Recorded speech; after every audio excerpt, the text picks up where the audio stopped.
লীলা পুরুষোত্তম শ্রীকৃষ্ণ।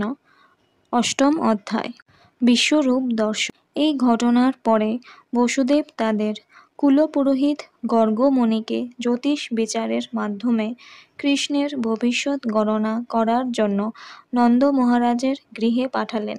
গর্গমুনি ছিলেন একজন মহান ঋষি এবং কঠোর তপস্বী। তিনি ছিলেন যদুবংশীয় পুরোহিত।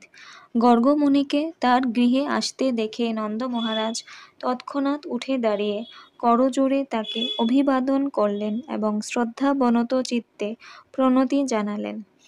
ভগবানের থেকে অভিন্ন জ্ঞানে তিনি গর্গমুনিকে অভ্যর্থনা জানালেন। তিনি তাকে সুন্দর আসনে উপবেশন করতে দিলেন এবং বিনীতভাবে তাকে বললেন, হে মণিবর, আপনি পূর্ণ অর্থাৎ ভগবত ভক্তির প্রভাবে পূর্ণ কাম। অতএব আপনার প্রীতির জন্য আমি যে কি করব তা বুঝতে পারছি না। হে ভগবান, আপনার মতো মহাজনেরা যে নিজের আশ্রম পরিত্যাগ করে অন্যত্র গমন করেন তা কেবল আমার মতো দীনচিত্ত গৃহব্রত মানুষের পরম মঙ্গল সাধনের জন্য। তাছাড়া আর অন্য কোনো কারণ নেই। প্রকৃতপক্ষে সাধু বা ব্রাহ্মণদের গৃহস্থদের গৃহে যাওয়ার কোনোই প্রয়োজন নেই। গৃহস্থরা সাধারণত বিষয়ের চিন্তাতেই মগ্ন থাকে, তাই পারমার্থিক বিষয়ে তাদের বিশেষ কোনো অনুরাগ দেখা যায় না। কেউ যদি প্রশ্ন করে গৃহস্থরা তত্ত্বজ্ঞান লাভ করার জন্য সাধু বা ব্রাহ্মণদের কাছে যান না কেন, তার উত্তরে বলা হয়েছে যে গৃহস্থরা অত্যন্ত সংকীর্ণ চেতা।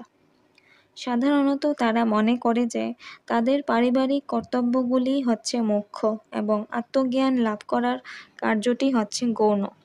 তাই তাদের এই দুর্দশাগ্রস্ত অবস্থা থেকে উদ্ধার করার জন্য কৃপা পরবশ হয়েই কেবল সাধু এবং মহাত্মারা গৃহস্থদের গৃহে যান। নন্দ মহারাজ জানতেন যে গর্গমুনি ছিলেন জ্যোতিষ শাস্ত্রে সর্বতোভাবে অভিজ্ঞ একজন মহামুনি। জ্যোতিষ শাস্ত্রের দ্বারা অতীন্দ্রিয় বস্তু সম্বন্ধেও জ্ঞান লাভ করা যায়। এই শাস্ত্রের বলে পূর্বজন্মকৃত কর্ম এবং বর্তমান জন্মের সেই কর্মের ভাবী ফল জানতে পারা যায় এবং অতি স্পষ্টভাবে ভবিষ্যৎ দর্শন করা যায়। এই শাস্ত্রে গর্গমুনির গভীর পাণ্ডিত্য ছিল। নন্দ মহারাজ গর্গমুনিকে বললেন, আপনি ব্রহ্মজ্ঞদের মধ্যে শ্রেষ্ঠ এবং জাতিতেও আপনি ব্রাহ্মণ, তাই আপনি মনুষ্য মাত্রেরই গুরু। ব্রহ্মজ্ঞান বা পরমতত্ত্ব জ্ঞান না থাকলে কাউকে ব্রাহ্মণ বলে গণ্য